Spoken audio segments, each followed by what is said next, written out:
Linamiss kita. Hala, ako din, be. Ang pangit mo pa rin. Hala, grabe. Ikaw din. Amoy bulok na bagang pa rin yung hininga mo. Gusto kitang sakalin. Ay, hala, be. Tingnan mo yan, oh. Di ba yan yung nagyabang sa GC na nagbakasyon daw siya sa ibang bansa? Oo, kilala ko yan. Pero isang linggo lang naman siya dun, eh.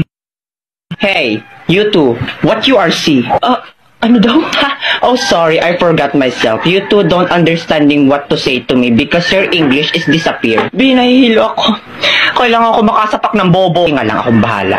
Hoy, ang kapal ang mukha nito, pa English ka pa, ay mali-mali rin naman sinasabi mo. Saka isang linggo ka lang naman nagstay sa ibang bansa, pa ganyan-ganyan ka na, ay mukha ka pa rin naman talangka. What? Talangka? Talangka? Ay kung hampasin kaya kita ng talangka para matawan ka. Well, it's nothing anymore my problem in mathematical equation that I don't understanding to say what you to me. You too dead hungry. Hoy, yung totoo, nag-a-addict ka ba o natukhang ka sa ibang bansa? Huh? Why is me going to be addict?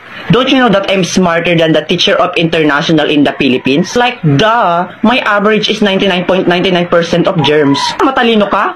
Ay, anong magagawa mo pag sinikmuraan kita mismo dito? Go try, I am not afraid anymore. I will go sumbong you to my bodyguard. Bayaan mo na yung besi, tara na. Ewers, mga loser, you can't even talk English to me. Ay, wait, papatulang ko to.